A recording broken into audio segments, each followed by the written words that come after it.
La madre tierra es para nosotros no solamente fuente de riqueza económica que nos da el maíz, que es nuestra vida, sino proporciona tantas cosas que ambicionan los privilegiados de hoy. La tierra es raíz y fuente de nuestra cultura. Ella contiene nuestra memoria, ella acoge a nuestros antepasados y requiere, por lo tanto, también que nosotros la honremos y le devolvamos con ternura y respeto los bienes que nos brinda. Hay que cuidar y guardar la madre tierra para que nuestros hijos y nuestros nietos sigan percibiendo sus beneficios. Si el mundo no aprende ahora a respetar la naturaleza, ¿qué futuro tendrán las nuevas generaciones? Rigoberta Menchú, extracto del discurso de aceptación del Premio Nobel de la Paz 1992. Bienvenidos a un nuevo evento virtual de la Escuela de la Lengua Española Momotombo. En esta ocasión les saluda Rosa Mayrena Uriarte, directora de esta institución nicaragüense, cuyos valores son la identidad lingüística, la riqueza cultural hispana y la formación humanista. En el marco del Día Internacional de los Pueblos Indígenas, tendremos la conferencia titulada Tensiones entre lo oral y lo escrito. ¿Es el oísmo un vicio del lenguaje? A cargo del profesor Rolando Rocha Martínez, quien es magíster en lingüística por la Universidad Nacional Mayor de San Marcos, institución donde realiza estudios doctorales en la misma especialidad. El maestro Rocha se ha desempeñado como docente del Departamento de Lingüística de la Facultad de Letras y Ciencias Humanas de la Universidad Nacional Mayor de San Marcos, donde también realiza labores como investigador adjunto en los grupos Atención y Orientación de las Alteridades, Poblaciones Diversas e Incorporaciones Tecnológicas, Altertec, y Gramática Descriptiva, GRAMDE. Ha participado también en diferentes proyectos internacionales, entre ellos el proyecto Acacia 2016-2019 y el proyecto Alternativa, dirigido por la Universidad Distrital Francisco José de Caldas, Colombia. Ha publicado en revistas algunos artículos como Aspectos fonéticos y fonológicos de las consonantes velarizadas en Shipibo, 2021. Otra de las publicaciones es Construyendo capacidades en inteligencia universitaria afectiva e incluyente, también de 2021. GICH, onomatopeya y cognición en el quechua central, de 2020. Ambientes de aprendizaje accesibles que fomentan la afectividad en contextos universitarios, también de 2020, entre otros. Bienvenido, profesor, a este espacio virtual. Le agradecemos que haya aceptado esta invitación que le hizo L. Momotombo. Muchísimas gracias por impartir esta conferencia. Bien, buenas tardes con todos. Muchas gracias, Rosa. Agradezco la invitación, ¿no es cierto?, de la Escuela de Lengua Española Momotombo. Para mí va a ser un honor el día de hoy un poco pienso yo, derribando mitos acerca del fenómeno lingüístico. De hecho, que presentaciones como estas más o menos tienen ese fin, ¿no? Tienen un poco el fin de ir superando intuiciones acerca de lo que supone las prácticas escritas y orales del español, ¿no es cierto? Así que hoy día vamos un poco a discutir y a dialogar cómo estas dos aristas del fenómeno lingüístico, la oralidad y la escritura, ¿no es cierto?, tensionan. Y en particular me voy a centrar, ¿no es cierto?, en un fenómeno denominado loísmo. Digamos que la tradición prescriptiva lo que ha hecho es demonizar, ¿no es cierto?, estas formas, así como otras tantas, y lo que quiero discutir yo es si es un vicio o no es un vicio, ¿no? Es, por supuesto, una pregunta retórica, y ya con esta pequeña introducción ustedes probablemente estén intuyendo cuál va a ser la respuesta de ello. Pero vamos a tratar de darle algún sustento, digamos, digamos, a las respuestas, ¿no es cierto?, que están implicadas con esta pregunta retórica. Yo en realidad quisiera que a lo largo de estos minutos podamos un poco dialogar y podamos intercambiar ideas acerca de este tema en particular. Probablemente ustedes tengan alguna idea de lo que es el loísmo. Y en muchos casos estas ideas están sustentadas, ¿no es cierto?, en una visión un poco rígida, ¿no es cierto?, y creo yo muy arbitraria de las fuerzas lingüísticas, ¿no es cierto? Nuestro país o digamos en la región, Latinoamérica y el Caribe en realidad se caracteriza por la heterogeneidad, es algo que nos signa, ¿no es cierto? Perú, por supuesto, no escapa a eso. Y digamos, abanico de posibilidades, esta heterogeneidad, por supuesto que trae consigo, digamos, un panorama de tensión permanente, ¿no? Lo hemos vivido a propósito de estas últimas elecciones, cómo las prácticas sancionadoras, ¿no es cierto?, de ciertos usos lingüísticos se van filtrando, ¿no? Y pasa mucho esto, ¿no? Pasa que los usuarios del español, sobre todo aquellos que se supone son los abanderados de las prácticas eh, escriturarias, van ninguneando, ¿no es cierto?, van tensionando con otras formas que les resultan, pues, aberrantes, ¿no es cierto?, pero que no lo son, y vamos a discutir por qué razón no lo son, ¿no es cierto? Entonces quiero darle un asidero técnico a mi reflexión, a ver si me permiten. ¿Listo? ¿Estamos? Ahora sí. Entonces voy a compartir pantalla con ustedes y vamos a discutir. ¿Estamos de acuerdo? Estas tensiones entre el oral y lo escrito. Y digamos que de plano voy adelantándoles que yo no considero lo mismo un vicio de lenguaje en absoluto. Esto de vicio de lenguaje tiene pues una perspectiva bastante tradicional, creo yo, bastante reaccionaria de ver el fenómeno lingüístico. Creo que el loísmo es una de las posibilidades que nos brinda el español, ¿no es cierto? Al fin y al cabo se trata pues de un pronominal átono que forma parte, ¿no es cierto?, del paradigma hispano, de manera que no tendría por qué ser considerado un vicio. Sin embargo, la definición del loísmo como un vicio, ¿no es cierto?, una anomalía lingüística o como se le quiera llamar, está asociado, por supuesto, a una añeja práctica, ¿no es cierto?, que está constituida por un conjunto de intuiciones acerca de lo que es el lenguaje, lo que es la lengua, ¿no es cierto?, qué implicancias, ¿no es cierto?, están detrás, ¿no es cierto?, del funcionamiento lingüístico, etcétera, etcétera. Y el día de hoy quiero un poco reflexionar acerca de ello. Si ustedes tienen alguna pregunta que hacer o tienen algún comentario, no duden, ¿no es cierto?, en hacerlo. Yo voy a estar atento del chat y un poco para ir dialogando y que esto no sea un monólogo, como decía. Cuando pensamos en el conocimiento lingüístico, a veces tenemos pues una idea un poco maniquea de lo que es el conocimiento lingüístico, ¿no? Asumimos que la lengua es algo así como una especie de modelo, una especie de ideal al que debemos acceder en algún momento de nuestras vidas. Porque se nos ha dicho en rigor y permanentemente, y yo, digamos, aunque esto es meramente anecdótico, pero lo recuerdo muy bien en el colegio cuando me decían, oye, así no se habla, ¿no?, o así no se dice. Eso en realidad va marcando pautas acerca de lo que nosotros asumimos que es la lengua o asumimos que es el lenguaje, ¿no es cierto? Porque en realidad va generando ciertas fronteras y ciertos reparos a, ¿estará bien lo que voy a decir o no estará bien lo que voy a decir? ¿No es cierto? Hay algo así como una especie de modelo y asumimos que algunas personas, ¿no es cierto?, conocen ese modelo y que nosotros estamos en camino de conocerlo. Y cuando nosotros transgredimos probablemente ese modelo, ¿no es cierto?, es que se van generando pues estas tensiones, y son permanentes en rigor, ¿eh? Y luego pasamos de ser, ¿no es cierto?, los que experimentan esa tensión a los que generan esa tensión. Y cuando uno enseña español a veces, ¿no es cierto?, y por supuesto, de una manera nada técnica va asumiendo que en efecto el español es eso, ¿no? Es una especie de ideal que nosotros tenemos que alcanzar en algún momento de nuestras vidas, ¿no es cierto? Y tú como profesor enseñas ese ideal, ¿ok? Y los alumnos tienen que encaminarse, ¿no es cierto?, hacia el conocimiento profundo de ese ideal. Pero no hay nada más alejado de la realidad, en rigor, ¿no es cierto? Probablemente muchos de ustedes conozcan lo que es el concepto de lengua estándar, ¿no es cierto?, de dialecto y de lengua, tienen alguna idea por ahí.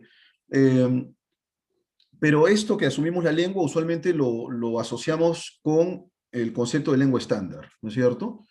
Y la lengua estándar es, digamos, el modelo a seguir. Así de concreto, es el modelo a seguir, así es como nosotros queremos hablar, pero lo que desconocemos o lo que ignoramos es que en realidad nadie habla lengua estándar, ¿no es cierto? O sea, pero profesor, y los escritores famosos en español, Góngora, ¿no es cierto? Vargas Llosa, qué sé yo, bueno, ninguno habla lengua estándar. La lengua estándar en rigor es una invención metodológica que sirve, por supuesto, para alfabetizar, pero no es que alguien actualice la lengua estándar, ¿no es cierto? Sí considero que en efecto los lingüistas podemos arribar a ciertas abstracciones y podemos reconocer ciertas reglas, ¿ok? Pero hay algo adicional, y por esa razón quiero un poco discutir con ustedes a qué me refiero con lengua, ¿no es cierto? ¿Qué implica el conocimiento lingüístico de cualquier usuario del español? Y en rigor, de cualquier usuario de cualquier lengua. O sea, eso no es privativo del español. El conocimiento lingüístico en rigor no equivale únicamente, ¿no es cierto?, a compaginar significados, ¿no es cierto?, con una cadena de símbolos que nosotros actualizamos permanentemente, ¿no? Y estos símbolos a su vez están, digamos, vinculados con un conjunto de soniditos que nosotros, digamos, vamos reconociendo en los primeros años de vida. No es únicamente eso, ¿ok? Todo hablante es capaz, por supuesto, de reconocer que ese conocimiento lingüístico se actualiza, pero bajo ciertas pautas, ¿no es cierto? Esto quiere decir, por supuesto, que... ¿ok? Perfecto. Eso quiere decir entonces que, por ejemplo, somos capaces nosotros de desplazar nuestro código de acuerdo con el contexto comunicativo en el que estemos implicados. Probablemente para nosotros sea mucho más solemne, ¿no es cierto?, ir a un velorio tal vez, que ir a una fiesta. Y nosotros vamos un poco a direccionar, ¿no es cierto?, nuestro conocimiento lingüístico de acuerdo con, digamos, las condiciones comunicativas que van apareciendo, que van surgiendo. Esa es una cuestión que va más allá de digamos, la mera vinculación entre significados y significantes, que además, dicho sea de paso, es una manera bastante tradicional, ¿no es cierto?, eh, bastante tradicional de entender, estamos de acuerdo, el fenómeno lingüístico. Yo no estoy seguro, Ana Lucía, si digamos que no se debe hacer caso de la normativa, por lo menos de manera consciente. Yo lo que sí te puedo decir con total honestidad es que las comunidades de habla hispana no le hacen caso, no le hacen mucho caso a la normativa, ¿no es cierto? O sea, cuando nosotros vamos actualizando la lengua en la vida real, no le hacemos caso a la Real Academia Española en absoluto. No nos interesa eso, porque en realidad las fuerzas más poderosas son las fuerzas, ¿no es cierto?, que nos permiten a nosotros justamente interactuar. ¿Ok? Entonces, mucho caso no le hacemos. Y lo que sí hace la Real Academia Española es servir como una especie de sensor, ¿no es cierto?, de sensor de lo que va ocurriendo con el español. Eso es lo que ocurre, ¿no es cierto? Lo que va pasando, por supuesto, es que empiezan a aparecer ciertas consideraciones, ¿no es cierto?, que superan, por supuesto, lo estrictamente lingüístico y que tiene más un tinte social. Eso es cierto. Porque vean ustedes que además de poder reconocer estos distintos ámbitos de interacción comunicativa, nosotros también somos capaces de ir estableciendo categorías y clasificaciones acerca de esa variedad a la cual estamos expuestos, ¿no es cierto? Y si esas categorías que nosotros vamos estableciendo han sido cimentadas sobre la base de prejuicios, entonces empiezan los problemas, porque probablemente algunas maneras, algunas formas en las cuales el castellano se explicita nos van a parecer pues condenables. Y eso ocurre aquí en Perú y probablemente ocurre, ¿no es cierto?, en distintos países de habla hispana cada rato. ¿Ok? Pero lo que voy a ver el día de hoy es el loísmo, efectivamente lo voy a vincular con el castellano andino, donde se evidencian casos de loísmo, pero ya les voy diciendo que únicamente el loísmo no es que sea detectable. De hecho, que hoy día discutía con un amigo eso, un viejo amigo, me decía, pero esto, le planteé un par de ejemplos, ¿no? Algo así como lo vi a María, o digamos, lo compré la manzana. Estos serían dos casos loístas, claros. Y de pronto él me decía, pero esto es propio de las zonas andinas. Y justamente empezar por ahí ya un poco nos da pistas de que empezamos a través del prejuicio, ¿no es cierto? Porque como tendremos oportunidad de ver, no es que únicamente en la zona andina peruana se gesten casos loístas, de hecho lo podemos encontrar en España también, entre otros casos más que involucran a los pronominales átonos. ¿Estamos de acuerdo? Así que andar pensando que ciertos grupos socioculturales son los que van deformando la lengua, ¿no es cierto? Y producto de esa deformación es que aparecen pues estas formas aberrantes que nosotros tenemos que sancionar con látigo en mano, como inquisidores. En realidad es problemático, ¿no es cierto? Pero lo que eso supone es un tremendo desconocimiento, en primer lugar, de cómo funcionan las lenguas, ¿no es cierto? Y además un desconocimiento de cómo funciona el español también, ¿no es cierto?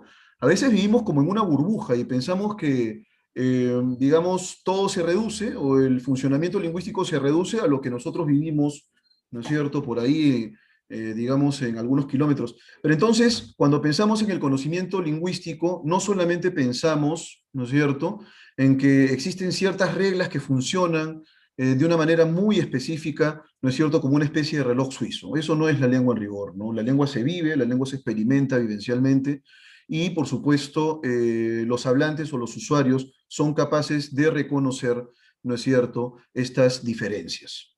¿Ok? Y por esa razón aquí en la cita, ustedes lo están viendo, todo hablante es capaz, ¿no es cierto?, de distinguir entre ciertos registros, ¿no es cierto?, entre ciertas formas en las cuales el español o cualquier otra lengua se explicita. Y por esa razón podemos nosotros pensar, bueno, cuando estoy con mis amigos soy mucho más informal para hablar que cuando estoy en una clase como esta, ¿no es cierto? Nosotros nos sabemos manejar muy bien al respecto. Entonces, en primer lugar, vamos un poco matizando esta concepción que tenemos acerca de la lengua o acerca del conocimiento lingüístico en general.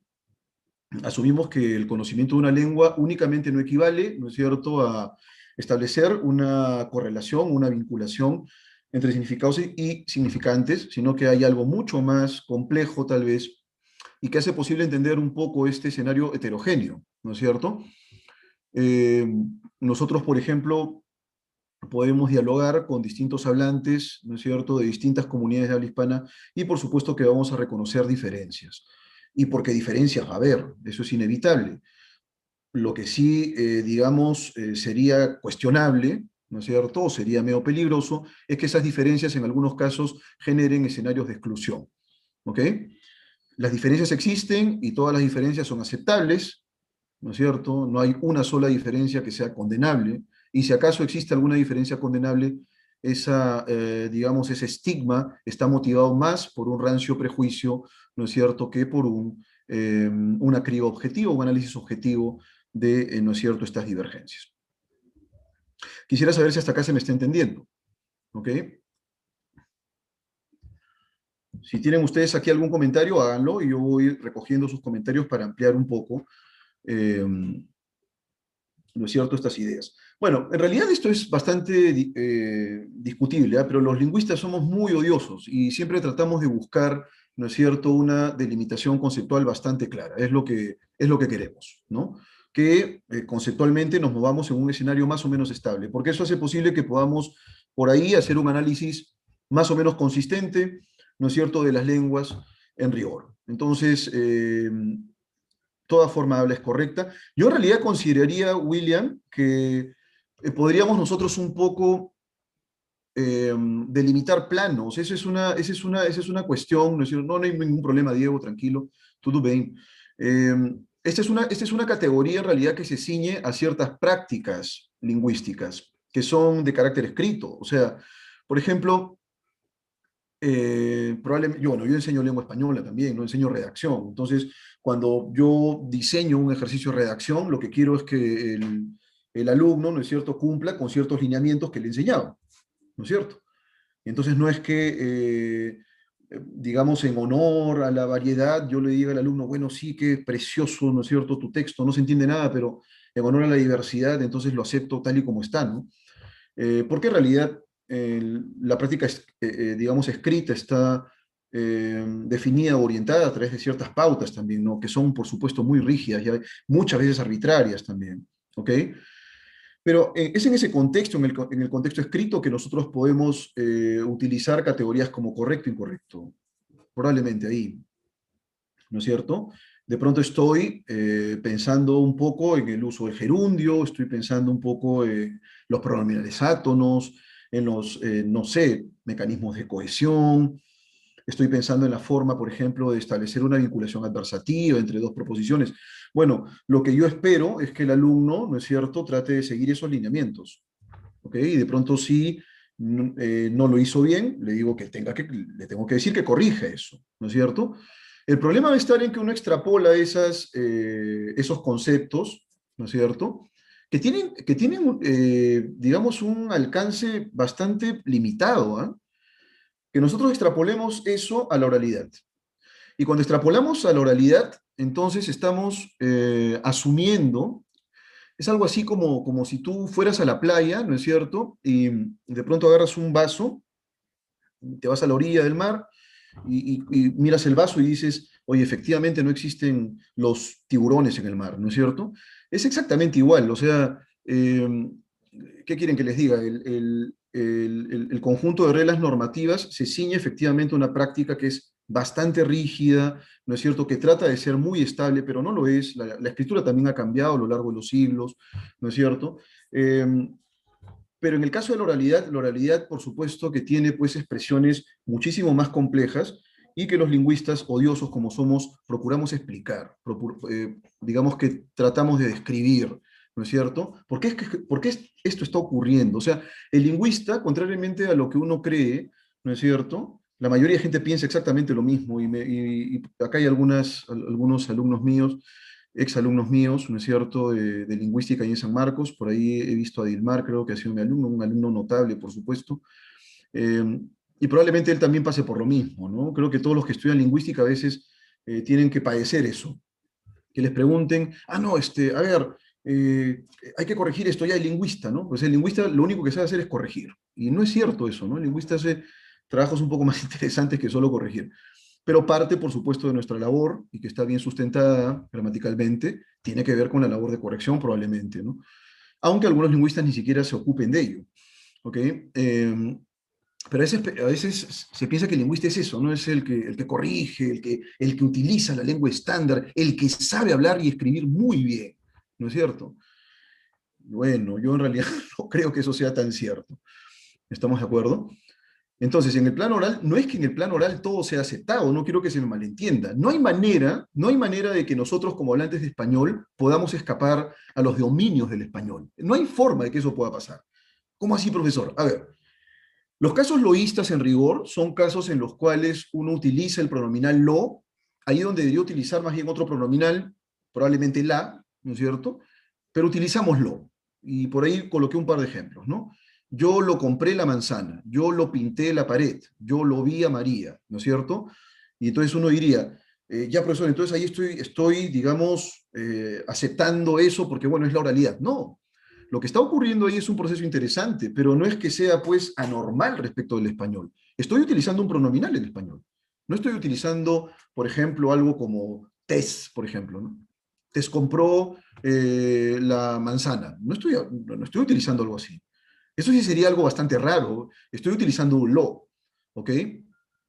Y voy adelantando un poco mi reflexión. El hecho de utilizar lo, ¿no es cierto?, hace que estos hablantes opten por un camino bastante más sencillo. Bueno, en realidad tengo, pues, ok, un paradigma medio complejo con lo, con la, con le y las formas en plural también. Bueno, neutralizo todo en lo. Esa es una salida bastante económica, de hecho, y muchos hablantes lo hacen, ¿ok? Muchos hablantes lo hacen. Y eso no solo está vinculado, por supuesto, con la variedad adquisicional, que es la que voy a presentar en breve. ¿Estamos de acuerdo? Que es, por supuesto, producto de las lenguas en contacto, el español en contacto con otras lenguas en rigor. ¿Sí? Um, sí, aunque en realidad hay otras maneras de llamarlo, ¿ah? Pero en efecto existe pues digamos, una orientación teórica que considera que en las variedades adquisicionales se van gestando interferencias, ¿no es cierto? Van apareciendo interferencias. Vean ustedes que por ahí, acá en Perú, se armó pues todo un culebrón, ¿no es cierto? Toda una novela por una palabra, ¿no es cierto? Que utilizó la primera dama, ¿no es cierto? Festejación. Yo no estoy seguro si esta palabra se utiliza, ¿no es cierto?, en tu país, Rosa, pero festejación. Y de pronto, ¿cómo puede ser posible? ¿Qué se habrá creído? ¿Cómo destruye el español? Festejación. Todo el mundo quería morirse, ¿no es cierto? ¿Por qué? Porque lo había dicho, ¿no es cierto?, la primera dama, es decir, la esposa de Castillo, porque si lo hubiera dicho probablemente Leán Carr no hubiera habido nada similar, ¿no es cierto? Pero ahí más o menos vamos viendo que lo que existe pues es un rancio prejuicio que nos va acompañando a lo largo de nuestras vidas, ¿no? Y que ese rancio prejuicio está motivado, ¿no es cierto?, por una profunda ignorancia, ¿sí?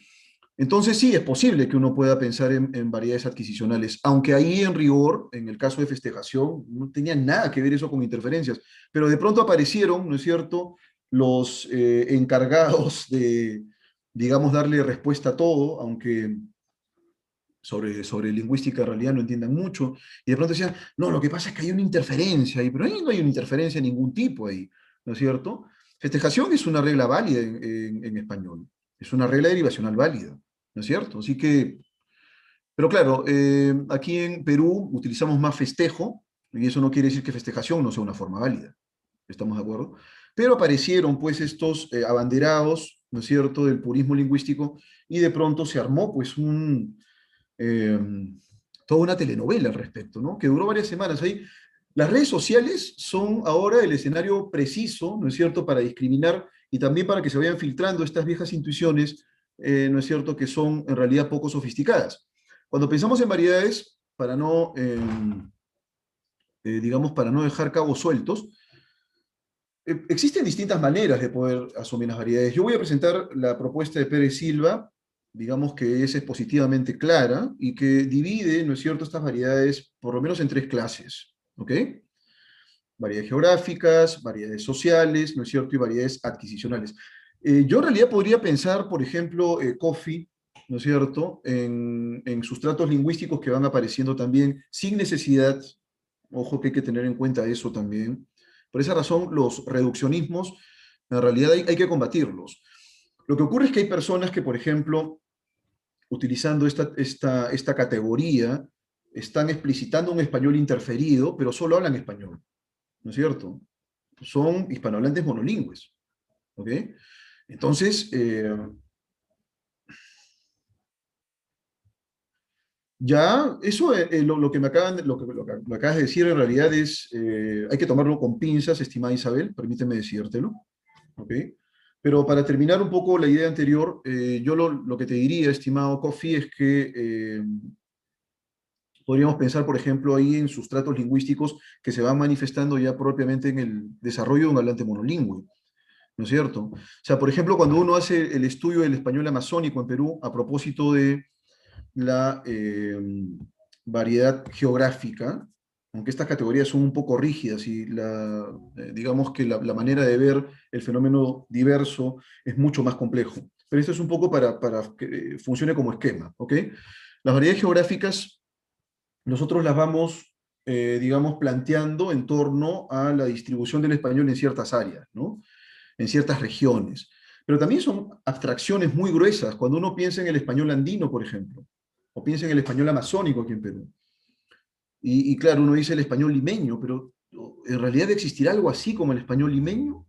Es decir, existirá una serie de rasgos tales que me permite a mí definir que, bueno, el español limeño se manifiesta de esta manera. La respuesta es no. O sea, cuando uno piensa en el español limeño como una abstracción, bueno, puede funcionar un poco de manera expositiva, pero la realidad es otra. Eso que nosotros asumimos como español limeño es un abanico de posibilidades y de divergencias, ¿no es cierto?, que son ciertamente interesantes. ¿Sí? Pero la variedad geográfica la entendemos así. Pero ojo, esa manera de entenderlo no está, digamos, libre, ¿no es cierto?, de ciertas imprecisiones en rigor. Pero cuando pensamos en variedades geográficas, por supuesto que vamos a reconocer rasgos, ¿no es cierto? Cierto tipo de sonidos se van manifestando, cierto tipo de estructuras, ¿no es cierto? Probablemente a nivel un poco más profundo uno diría, sí, pues la entonación es diferente en esta variedad, ¿ok? Aunque por supuesto ya les voy diciendo que dentro de esa macro variedad va a haber pues un mar de posibilidades. Pero también es posible que uno pueda, ¿no es cierto?, entender las variedades a partir de las variables sociales, por ejemplo, el nivel socioeconómico, por ejemplo, el género, la edad. Mis hijos hablan de una manera distinta, ¿no es cierto?, a mí, completamente distinta, ¿no es cierto? Ahí pues, por supuesto, yo ya siento esa brecha, siento esos rasgos, ¿no es cierto?, que nos distinguen. Y en algún momento de mi vida, ¿no es cierto?, también pasaba lo mismo conmigo y mis padres, ¿no? Eso es algo normal. Y vean ustedes que en el marco de estas variedades sociales pueden aparecer una serie de innovaciones. En el español rioplatense, por ejemplo, el sonido fricativo, posalveolar, yo, ¿no es cierto? El de pollo, de yo, ¿no es cierto? Evidenció un cambio que fue gestado justamente por las mujeres, ¿no? Que es la sonorización de ese yo. Y entonces tienes tú un distingo ahí que, por supuesto, si tú aplicas la variable género, va a haber pues una distinción. Entonces probablemente el hombre diga pollo y la mujer diga pollo. Aunque, por supuesto, en la actualidad, eso empezó el siglo pasado. En la actualidad, ¿no es cierto? Los hombres también van explicitando, ¿no es cierto?, la forma sonora. Y puedes escuchar ahí a alguno de tus cantantes favoritos, ¿no? Probablemente escuchar a Fito Páez o escuchar, no sé, a Cerati, y por ahí vas a encontrar, ¿no es cierto?, estas divergencias. Pero bueno, cuando pensamos en variables sociales o sociolectos, estamos pensando, por supuesto, en estas, digamos, en estos rasgos en rigor, ¿sí? Ah, por supuesto, sí, los bastoncillos, ¿saben qué? O las muletillas, ¿no es cierto? También se llaman de esa manera. eh, Van apareciendo para poder recuperar información. Ustedes saben que hay un libro muy interesante de Walter Ong, ¿no es cierto?, en el que se plantea que la oralidad es tan fugaz que uno debe tener algunas ayudas, probablemente para que, digamos, el discurso tenga una estructura. Es probable que haya personas que no puedan estructurar el discurso, eso es cierto. Pero bueno, probablemente sí, eso sea bastante cierto, de hecho. Bueno, y hay una variedad adquisicional, ¿no? Que van apareciendo, por supuesto, motivadas por el contacto lingüístico. Vean ustedes que aquí en Perú muchos hablantes empiezan siendo monolingües, ¿no es cierto?, de alguna lengua originaria peruana, que puede ser una lengua amazónica o tal vez una lengua andina, ¿sí? Pero por presión social tienen que aprender el español, y en ese camino, ¿no es cierto?, empieza a aparecer pues un bilingüismo con mucha tensión, y este bilingüismo va generando un español que nosotros, por ahí lo dijeron, ¿no es cierto?, reconocemos por ahí, siguiendo ciertas categorías, como un español interferido, ¿no? Es un español con rasgos bien particulares que, por supuesto, nosotros podemos eh, describir. ¿Estamos de acuerdo? Entonces, cuando pensamos en una variedad adquisicional, pensamos justamente en esto, ¿no? En una situación de bilingüismo. Y aquí en Perú, por supuesto, eh, que es un país diverso, se van generando variedades adquisicionales, ¿no es cierto?, de todo tipo. Puedes hablar de los sonidos no lingüísticos que aparecen en el discurso. Es posible que puedan ir apareciendo, incluso los gestos pueden ir ayudándonos tal vez a reconocer cuál es el hilo discursivo. Eh, Digámoslo así, ¿no? A veces yo con un sonido puedo explicitar mucho. De pronto alguien me dice, oye, viene entusiasmadísimo, ¿ah? O entusiasmadísima. Oye, ¿cómo estás? ¿Qué tal? Vamos al cine, pues. Y tú, ah, ¿no es cierto? Y no has dicho, digamos que no has utilizado un signo lingüístico, pero quizás has expresado mucho, ¿no? Y la persona, bueno, probablemente se dé cuenta y te diga, ah, ya sí tienes razón, no creo que está haciendo mucho frío. Pero entonces, no sé, oye, vamos a tomar un café, ¿no? Mm, no es cierto. Y bueno, ¿qué quieres que te diga? Se ha explicitado mucho a pesar que no he sido siquiera monosilábico, ¿no? Pero bueno, hablando un poco de variedades lingüísticas, pensamos en estos tres tipos de variedades en rigor.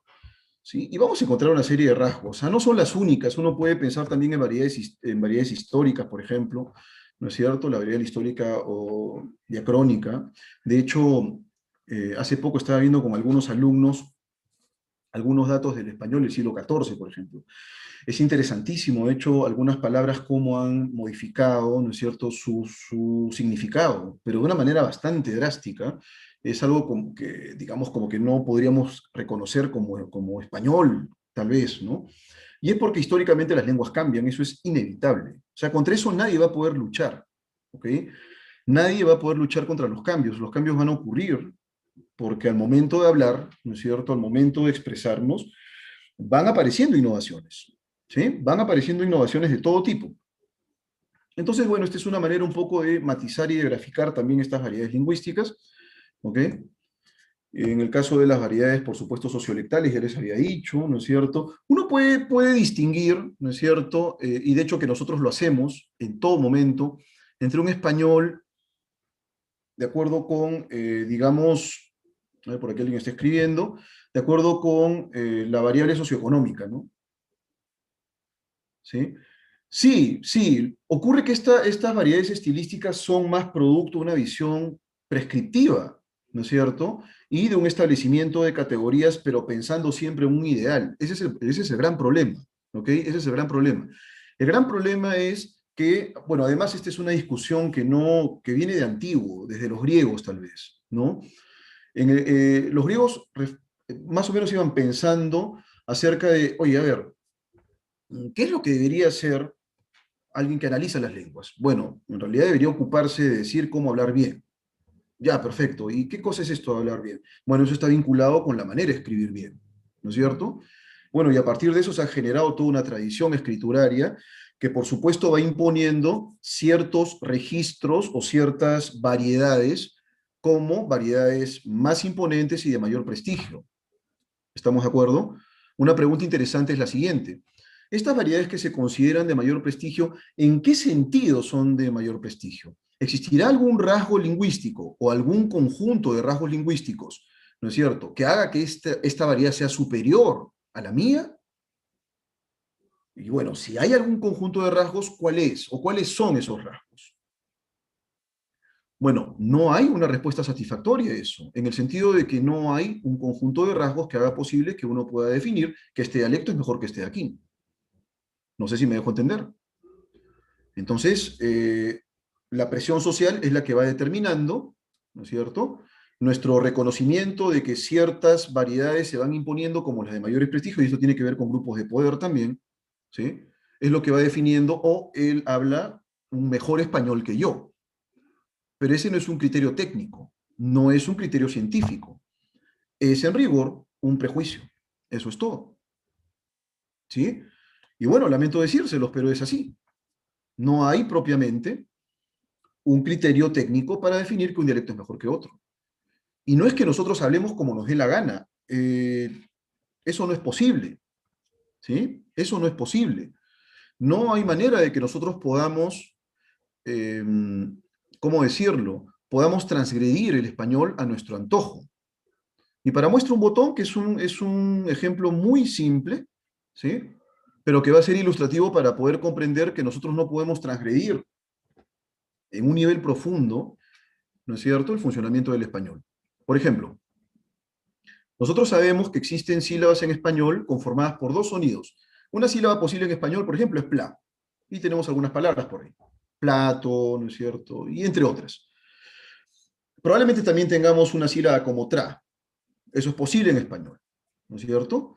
Pero no tenemos una sílaba del tipo ta, por ejemplo. Eso no existe en español.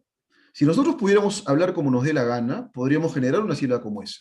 O una sílaba como tja, por ejemplo. O algo como tja. No hay manera de que podamos, ¿no es cierto?, transgredir el español de una manera tan radical. No hay forma.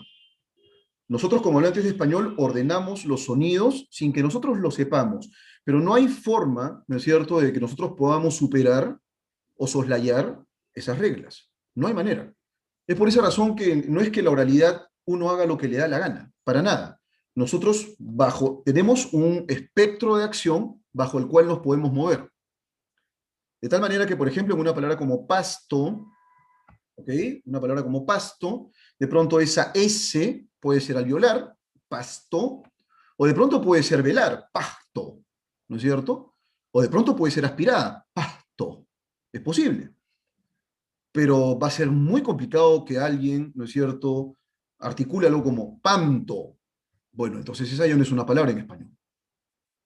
No sé si me dejo entender. Incluso podrías desaparecer el sonido, ¿no? Pato, qué sé yo. Es posible eso. De hecho, que hay algunos dialectos españoles que se decantan, ¿no es cierto?, que se inclinan por, ¿no es cierto?, esa salida de dividir el sonido. Sin embargo, no es que nosotros podamos hacer lo que nos da la gana, ¿no? Y claro, pensar que eso es posible es, por supuesto, producto del desconocimiento de cómo funcionan las lenguas. ¿Estamos de acuerdo? Entonces, No estoy seguro, estimado Kofi, aunque puede darse el caso, déjame decirte, ¿ah? Puede darse el caso, claro que sí, porque uno probablemente pueda pues aprender una lengua, no sé, a los 30 años tal vez, ¿no? Y es altamente probable, por supuesto, que el registro o la explicitación de ese sistema lingüístico, piensen ustedes, por ejemplo, en alguien que está, a ver, alguien que está aprendiendo ruso, no sé, un peruano que esté aprendiendo ruso. Bueno, un nativo hablante de ruso va a reconocer, por supuesto, que esta persona no es nativo hablante de ruso, y eso también lo hacemos nosotros con el español sin problemas. ¿Sí? Bueno, pero de hecho sus observaciones son muy, muy interesantes. Pero hasta aquí variedades, un poco para ir matizando. Eso es interesante, ¿no? Yo en realidad creo, Juan, que eh, iba hablando un poco de fuerzas lingüísticas. Los cambios van apareciendo y digamos, los préstamos, ¿sí? Que vamos tomando de otras lenguas, ¿ok? Los neologismos son otra cosa. Eh, Son producto, ¿no es cierto?, de este intercambio permanente que nosotros tenemos como usuarios del español. Aquí en Perú, por ejemplo, utilizamos la palabra mouse, ¿sí? Y sabemos que en España utilizan la palabra ratón. Y, pero aquí tú le dices, oye, pásame el ratón, le dices a un peruano, el peruano te va a mandar al diablo probablemente. No entienda a qué te refieres con ratón, ¿no es cierto? Porque aquí ya se instaló la palabra mouse. Y no es un problema ese, ¿sí? No es un problema ese. Por supuesto que en términos normativos o prescriptivos, la Real Academia Española diría, oye, pero ya que este es un extranjerismo, escríbelo de esta manera, ¿sí? Porque esta palabra en rigor silábicamente funciona distinta y además es un extranjerismo, así que en letra cursiva. Perfecto, y entonces en letra cursiva tendré que escribirlo. Eso es mucho más sencillo ahora, ¿no es cierto?, con el Word, etcétera, etcétera, que podemos nosotros trabajar un poco con, eso, con esos tipos de letras. ¿Sí? Y bueno, a ver, yo por ejemplo aquí en Perú digo, oye, ¿sabes qué? Hay un carrito sanguchero que me encanta, ¿no? Entonces voy a comer, ¿vale? Entonces vamos a comer al carrito sanguchero. Me parece que está bien, ¿no? Es muy peruano, además, es tan peruano como decir voy a tomar cuáquer, ¿no es cierto? Probablemente a alguno de ustedes les parezca medio raro esta palabra. Y que es una palabra que además se ha añadido al diccionario académico el año pasado, creo. Tú la buscabas antes y no existía esa palabra. Y claro, y ahí viene otro problema también, ¿no? Para los puristas a veces, oye, pero esta palabra no existe en el diccionario. No, esta palabra no está en el diccionario, ergo la palabra no existe. Eso es falso, eso es falso. ¿Sí? La palabra quaker, ¿cómo no va a existir si yo la he utilizado desde que tengo uso de razón, ¿no es cierto? Y tomaba ese preparado, ¿no es cierto?, medio viscoso, con mucha dificultad antes de ir al colegio. ¿Cómo no va a existir esa palabra? Tú estás loco. No, pero es que no está en el diccionario. Y si no está en el diccionario, no existe. Bueno, eso lo pensaría un purista, pero un lingüista te diría que no, que en el diccionario en realidad se registran un conjunto de usos de muchas palabras, ¿no es cierto?, del español, pero no es que se registre todo. ¿Sí? Y bueno, uno puede decir carrito sanguchero, iba diciendo, pero de pronto por ahí alguno, vamos al food truck, entonces, ¿cómo? Vamos al food truck, ¿no? Bueno, no sé, ¿a qué te refieres con eso? Al carrito sanguchero, pero ¿por qué no me dices carrito sanguchero, no? Acá en Perú además hay una palabra muy interesante, que es la palabra pollada, por ejemplo. ¿Quién no conoce la palabra pollada aquí en Perú? Y bueno, y probablemente quieras, no sé, ser un poquito más sofisticado y me dices, vamos a la chicken party, ¿no es cierto? Bueno, yo en realidad considero que no es necesario eso, ¿no? O sea, ¿para qué? Digo yo, pollada está bien. No, es que en realidad, bueno, pero eso tiene que ver, déjenme decirles, con esto que acabamos de ver, ¿no? Con los prejuicios lingüísticos. Muchas de las formas están motivadas por rancios prejuicios, ese es el problema. Y entonces consideramos que el uso de un anglicismo nos va a hacer parecer más sofisticados, menos chuscos. Además, las polladas pues son fiestas para gente corriente, ¿no? De clase baja, ¿no es cierto? Y de media para baja, qué sé yo. Entonces van apareciendo, digamos, este tipo de palabras, este tipo de recursos, que en algunos casos creo yo son innecesarios. En algunos otros, por supuesto, esta negociación permanente de la cual he hablado va instalando palabras que, por supuesto, provienen de otras lenguas o algunas otras se van creando, ¿no es cierto?, en la interacción cotidiana. Mis hijos utilizan, a propósito de que ellos son nativos digitales y que además son digamos, personas que conocen muchísimo acerca de juegos en línea, a eso me refiero, van ellos ametrallándome con una serie de palabras, carrear, lajear, que yo no entiendo. Yo, oye, para un poco, respétame, soy tu padre y estoy viejo. ¿A qué te refieres con eso? Les voy preguntando. Ah, no, lo que pasa es que sí, estoy viejo, pasa esto de aquí. Ah, bueno, yo voy tomando nota, porque de hecho que me parece muy interesante, pero ahí tenemos innovación, ¿no? Igual, las redes sociales nos han traído una serie de formas novedosas, abundantes palabras, el léxico siempre es el nivel más sensible de cambios. Por ahí Lili Carrió me dice, Quaker era una marca de avena, por supuesto. Lo que ocurre es que ciertas marcas o nombres propios se van lexicalizando, ¿no? Y eso ha ocurrido con Quaker. La marca era Quaker, pero nosotros le decíamos Quaker, ¿no es cierto? O sea, lo convertimos en nombre común. Era igual con algunas marcas. Yo lo recuerdo nítidamente cuando era niño y adolescente. Tú ibas a comprar, ¿no es cierto? Ibas a comprar y de pronto, por favor, quiero un Colinos. Y entonces la tendera te decía, ¿no? O el tendero te decía, ¿qué marca? ¿No es cierto? ¿Por qué? Porque habíamos lexicalizado Colinos como pasta dental, ¿no? Para nosotros Colinos era pasta dental, ¿ok? Y entonces, pero Colinos era una marca, o sea, era un nombre propio. Y exactamente lo mismo ocurría con ACE, ¿no? Oye, anda a comprar ACE. Y entonces tú ibas a comprar, deme un ACE, por favor. ¿Ya qué marca quieres de ACE? No sé si me dejo entender. Ya, quiero el más misio, que no estoy seguro, magia blanca, ¿ok? Y te daban magia blanca. Pero ACE era un nombre propio. O sea, hasta ahora existe ese detergente, ACE, ¿ok? Eso suele ocurrir. Bien, pero bueno, acá tenemos divergencias. Quiero ACE Ariel, imagínate tú, Isabel Palomino, ahí en términos de humorada. Bueno, vamos ahora al problema de fondo, ¿ok? Vamos al problema de fondo. Déjenme un segundito. A ver, vamos a ver.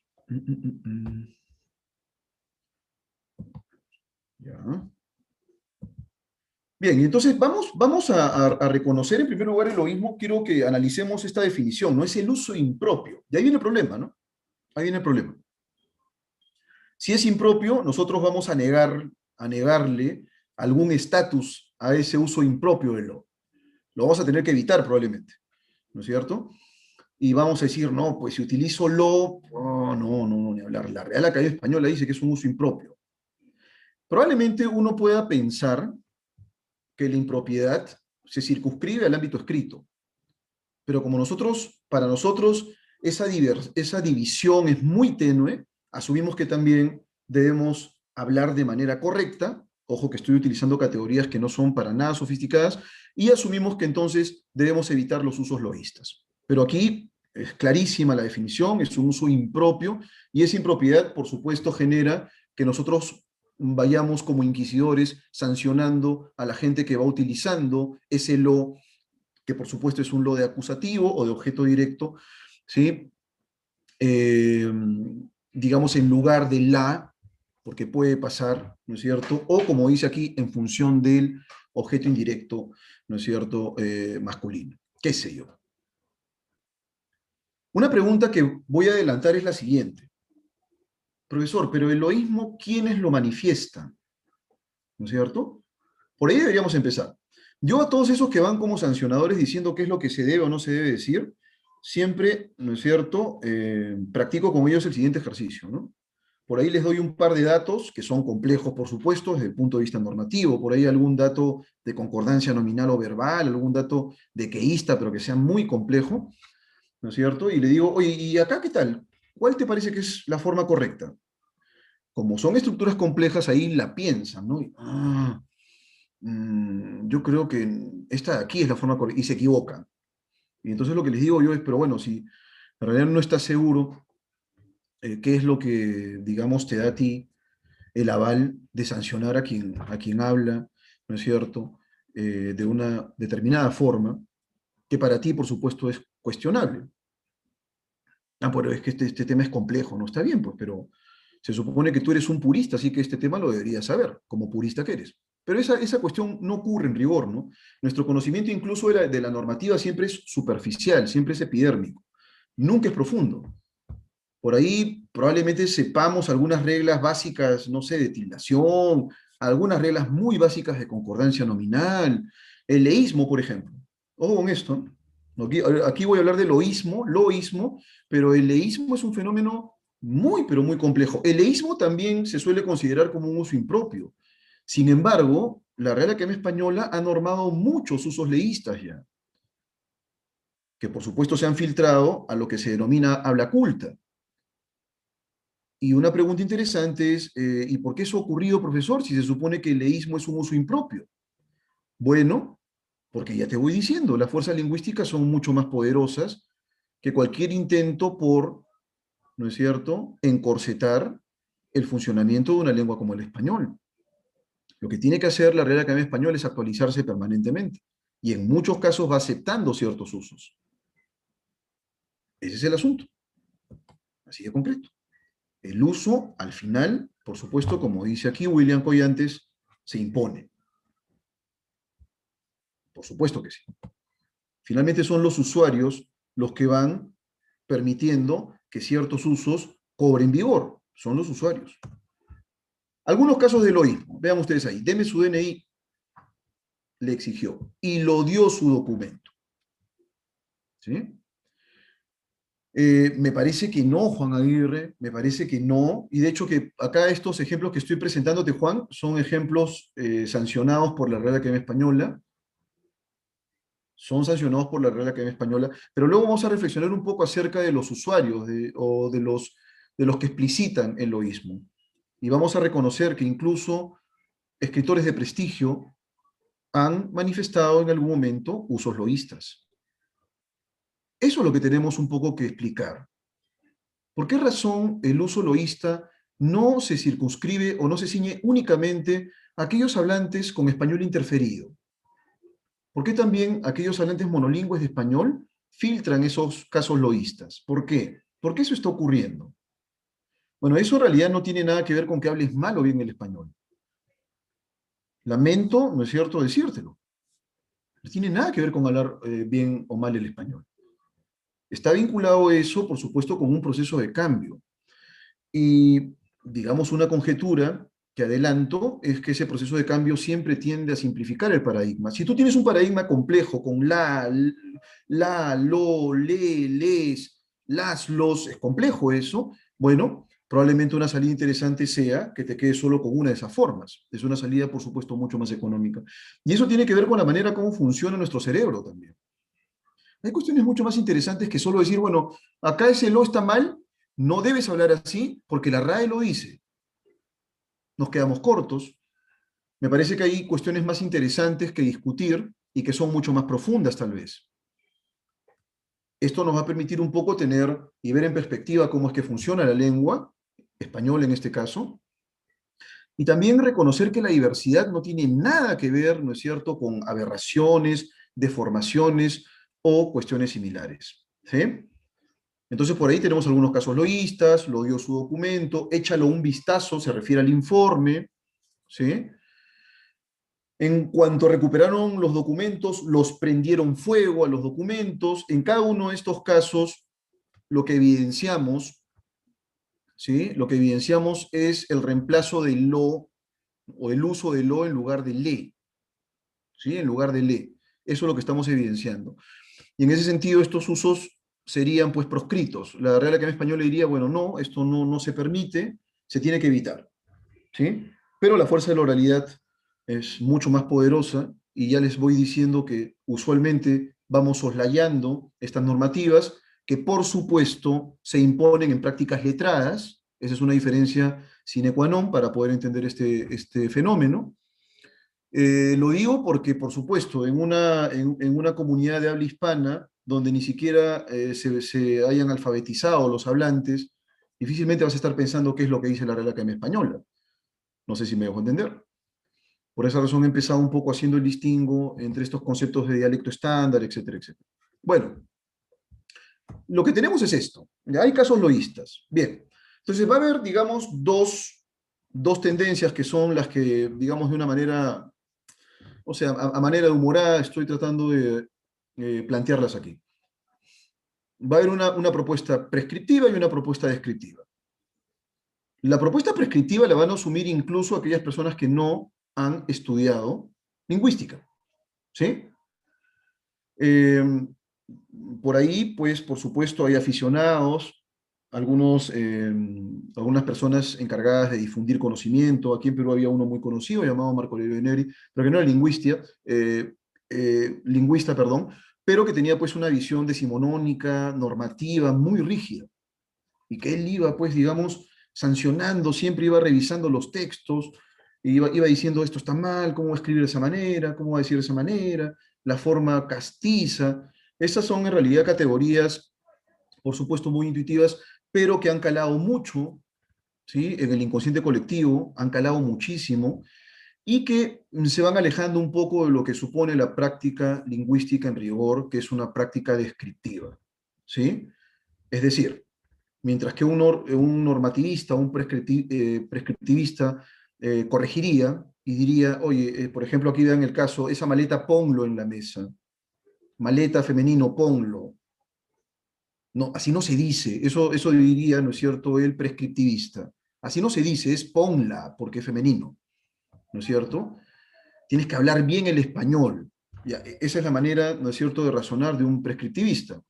Pero un lingüista, ¿no es cierto?, que describe lenguas, más bien se preguntaría, pero qué es lo que está ocurriendo? ¿Por qué razón se está utilizando lo, ¿no es cierto?, en lugar de la? Debe haber algo mucho más complejo detrás que simplemente decir, no, está hablando mal. No está hablando mal.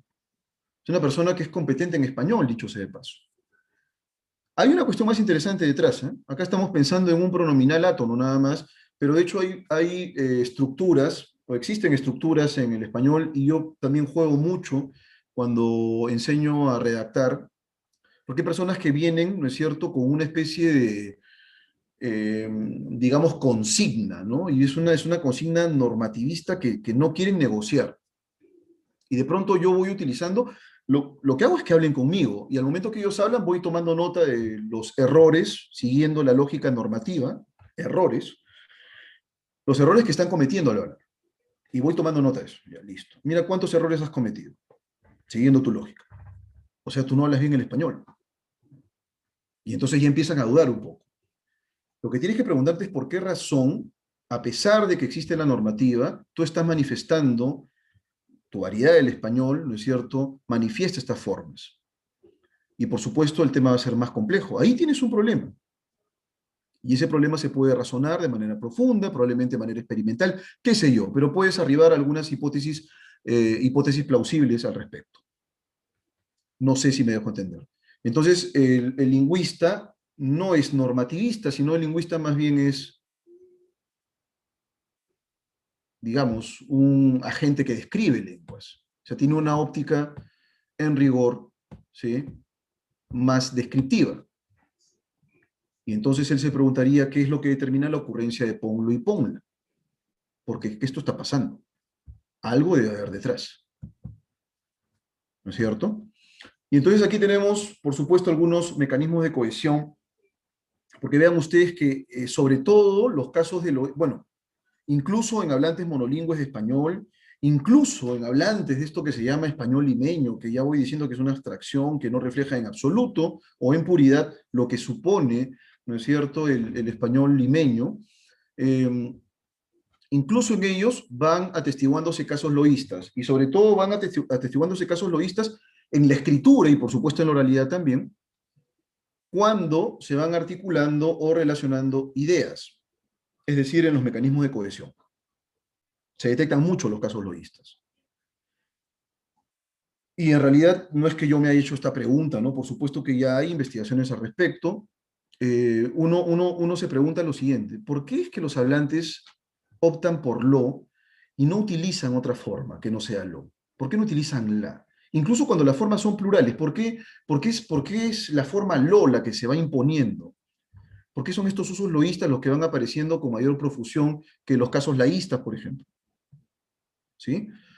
Eh, Bueno, esto en realidad tiene sus bemoles y probablemente esto tenga para pues una discusión muchísimo más extensa del tema. Por aquí, Karina me dice, ella es de Argentina, Ujú. Bueno, aquí en Perú te voy diciendo, ya nos está hablando del queísmo y de queísmo allá en la zona del Chaco, me dice. Tengo una muy buena amiga ahí en Chaco, Rosana Cisneros, por supuesto. Y me dice, acá, aquí en Perú, yo te voy contando que somos muy dequeístas. Y esto también probablemente tenga que ver con estos caminos múltiples que nosotros evidenciamos en el español y que nosotros vamos sintetizando un poco, porque eso supone pues un menor coste cognitivo tal vez. ¿Ok? Y bueno, lo que me dices es interesante, porque me dice, nos basamos en las reglas y muchas veces nos equivocamos los profesores. No es que se equivoquen. Yo en realidad siempre lo explico de esta manera. Los hablantes de español lo que van generando, ¿no es cierto? O sea, no es que estén cometiendo errores. Lo que se está manifestando ahí, ¿no es cierto?, son posibilidades que el español te brinda. Lo que ocurre es que esas posibilidades que el español te brinda en muchos casos son proscritas, o son prohibidas, o son rechazadas por la normativa. No sé si me dejo entender. Pero no quiere decir que te equivoques. Está manifestándose una de las tantas posibilidades que el español te brinda. Esa es la manera como yo entiendo, digamos, el funcionamiento de estas formas. ¿Sí? Pero bueno, por ahí algunos mecanismos de cohesión podrían servirnos un poco para explicar cómo el hecho de que ciertos referentes se vayan alejando generan que utilicemos el lo. De pronto uno puede decir algo como esto, ¿no? Oye, las computadoras que compró mi hermano son tan alucinantes y las compró el último fin de semana. Eh, Tú sabes, lo compró, creo, y ya utilizas el lo. Utilizas el lo. Y no hay nada no tiene nada que ver eso con una variedad adquisicional, no es que todo el quechua, ni mucho menos. Pero utilizas el lo. Y usualmente eso ocurre, ¿no es cierto? Aunque por supuesto habría una manera un poco más técnica de poder aproximarse a esa realidad a través de algún experimento y qué sé yo, cuando los referentes van alejándose, ¿no es cierto? A través de la conexión entre ideas. Y de pronto el lo es el que se impone. Y ya adelantó una pregunta, ¿no? Es que es interesante, o sea, ¿por qué es que lo y no la u otra forma tal vez que el español presenta? Pero bueno, a propósito de lo que habíamos dicho, a propósito de lo que habíamos dicho, algunos presupuestos de las propuestas normativas, de las propuestas prescriptivas, son justamente estas intuiciones, ojo con esto, ¿eh? Estas son intuiciones, es decir, son formas nada técnicas ni científicas de entender la lengua. Una de las intuiciones más extendidas es que la lengua escrita es superior a la lengua hablada. Y claro, inmediatamente uno diría, ¿cuál de las dos tendrá más tiempo de vida? ¿Mm? Si uno, por supuesto, celebra el cumpleaños de la lengua oral y la lengua escrita, con total seguridad, la lengua oral le gana, pero por goleada a la lengua escrita. La lengua escrita en realidad ha sido inventada hace poco en la historia de la evolución humana, 6.000 años más o menos. Pero la historia humana es muchísimo, es como un minuto, un segundo en la historia del ser humano. ¿Sí? Pero consideramos que la lengua escrita es jerárquicamente superior. Y eso tiene que ver con la imposición de que las prácticas letradas, por supuesto, son superiores a. ¿Estamos de acuerdo? Eso se ha impuesto, por supuesto. Luego, que la lengua, el desarrollo lingüístico alcanzó su plenitud en algún estadio del desarrollo del español, el español tuvo pues su punto más alto. Y a partir de ese punto más alto es que ya el español ha empezado a degenerarse, ¿no? Y entonces, en el caso del español, por ejemplo, digamos, la cima del desarrollo hispano probablemente sea el siglo de oro español. Ahí el español alcanzó la cúspide, digamos que la expresión máxima, ¿no es cierto?, del español la encontramos ahí. Y ahí ya nosotros somos en realidad producto de una degeneración del español, ya no tiene ese nivel, ¿no? ¿Qué nivel el que tenemos ahora? ¿Qué cosa más terrible? Bueno, eso es falso, eso es falso. Las lenguas evolucionan en rigor y si nosotros queremos en puridad asumir algo como eso o una intuición como esa, tendríamos que decir eh, lo siguiente. Tendríamos que decir lo siguiente. Tendríamos que decir que el español es producto justamente de esa degeneración que nosotros asumimos intuitivamente, porque es producto del latín vulgar. O sea, lo que nosotros explicitamos es una herencia de la vulgaridad, ¿no es cierto? Y de la deformación del latín, y de la degeneración del latín. Somos unos degenerados. Así que Quevedo, ¿no es cierto? Lope de Vega, Mario Vargas Llosa, y todos los que estamos escuchando, ¿no es cierto?, esta sesión, somos unos degenerados. En realidad, las lenguas evolucionan, pero no quiere decir que en algún estadio la lengua haya alcanzado algo así como la cima de su desarrollo histórico, su plenitud. No, eso no existe. Lo que sí hay, por supuesto, es cambio permanente. De eso he hablado al inicio. Ocurre que esto estuvo, por supuesto, mediado por una concepción griega de equiparar la lógica y el lenguaje, y trataba de buscársele, por supuesto, a este tipo de reflexión o este tipo de análisis, algo así como una suerte de determinación de cuáles son las piezas de este rompecabezas lógico, y así es como tiene que funcionar. Eso, por supuesto, le hizo mucho daño al análisis de lenguas. En muchos casos ocurrió que ciertas lenguas que tipológicamente no tenían nada que ver con el latín se analicen a través, por supuesto, de las características tipológicas del latín. Absurdo. Es como pensar que, a ver, como pensar que puedo analizar el quechua a través de las categorías del latín uno a uno, y tengo que encontrarlas. No, eso es absurdo.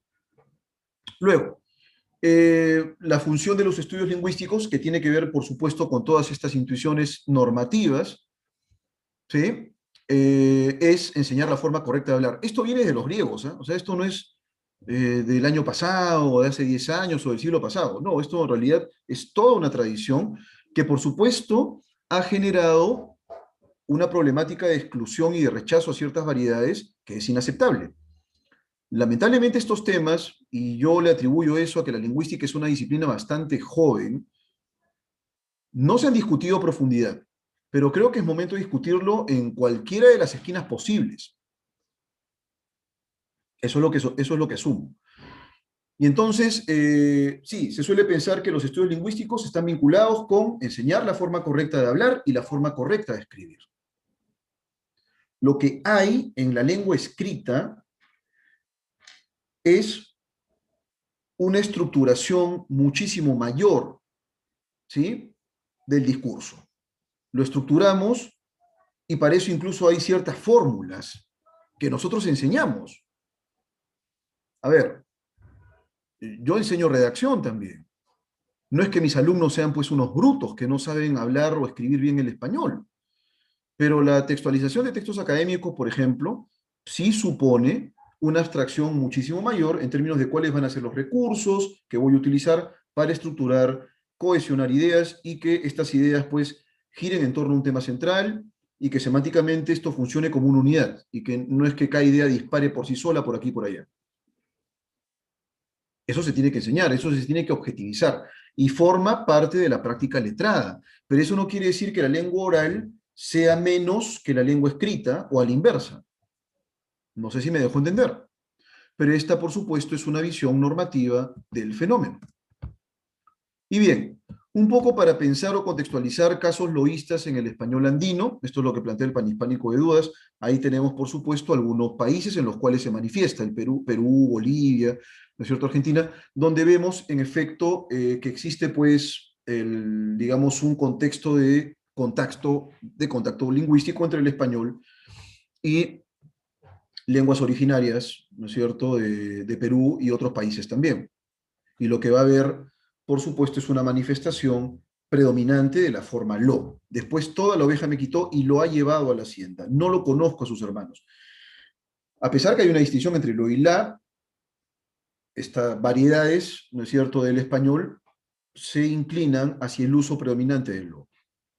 Hay un estudio, yo recuerdo mucho haber escuchado en mis clases doctorales invitaron a una especialista, no recuerdo ahorita el nombre, pero presentó el tema y en efecto, ella hizo pues un mapeo estadístico de cuáles son los pronominales que se utilizan más y por supuesto el porcentaje de lo, el uso de lo en términos porcentuales era exponencialmente mayor que cualquier otro pronominal. Había formas con la, por supuesto, pero eran casi marginales. Más se, digamos, imponía el lo. Aquí tenemos algunos casos.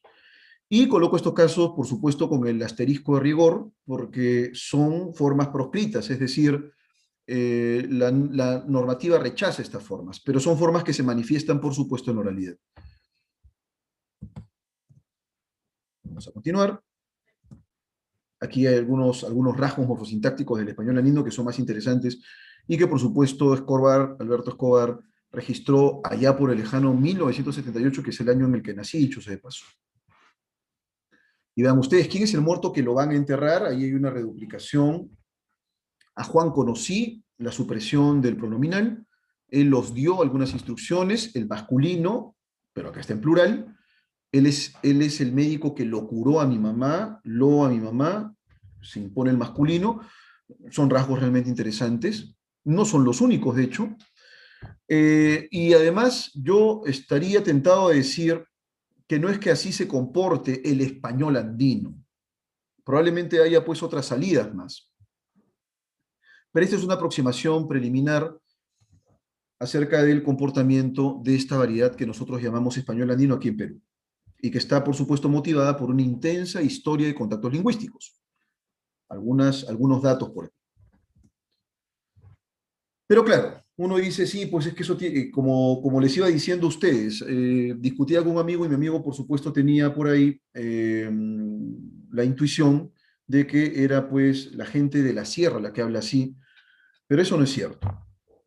Uno, por ejemplo, puede encontrar también estas formas loístas en España, el dialecto asturleonés oriental y la mayor parte de Cantabria podemos encontrar también usos loístas. Pero ojo, esos usos loístas van a aparecer específicamente siguiendo un criterio semántico, cuando el sustantivo al que hace referencia el pronominal es no contable. Y claro, tú no dices una leche, dos leches o tres leches probablemente, a no ser que utilices un recurso metonímico, ahora que lo pienso, en lugar de la bolsa de leche, la leche, ¿ok? O el tarro de leche, qué sé yo. Pero si te refieres al líquido, ¿no? La leche lo cuajaba. Bueno, la leche se entiende, ¿no es cierto?, como esta sustancia no contable. Incluso si es femenino, se impone la forma loísta. Ahí hay pues un criterio semántico, pero hay una forma loísta también. Y no es que esta forma loísta esté impuesta por el contacto del español con el quechua ahí en España. No tiene nada que ver con eso. Pero vean ustedes cómo también, a pesar de que por aquí podemos encontrar algunos otros dialectos que no tienen nada que ver con historias de contactos respecto de algunas lenguas originarias, también se inclinan por el uso del lo. Lo que quiero decirles con esto es que el uso del lo no es privativo de los dialectos hispanos, ¿no es cierto?, motivados por una historia de contacto lingüístico con lenguas originarias. Y hay por ahí algunos otros procesos más. Algunos interesantes son los siguientes. Por ejemplo, en el español de Cantabria, estos son casos muy interesantes. El coche le compramos hace un año. Ese le se refiere al coche. Cuando la entidad, cuando el sustantivo hace referencia a una entidad contable, esta variedad de Cantabria se decanta por el le. ¿No es cierto? El coche le compramos hace un año. Pero si más bien te refieres a una entidad no contable, la salida va a ser más bien por el lo. Acá nuevamente pensamos nosotros en un criterio semántico. Por supuesto, estas dos formas serían sancionadas por la Real Academia Española. ¿Sí? Pero hay una distinción entre un nombre y otro. Coche es contable, un coche, dos coches, tres coches. Hierba, ¿no es cierto? No es contable, no es una hierba, dos hierbas, tres hierbas. ¿Sí?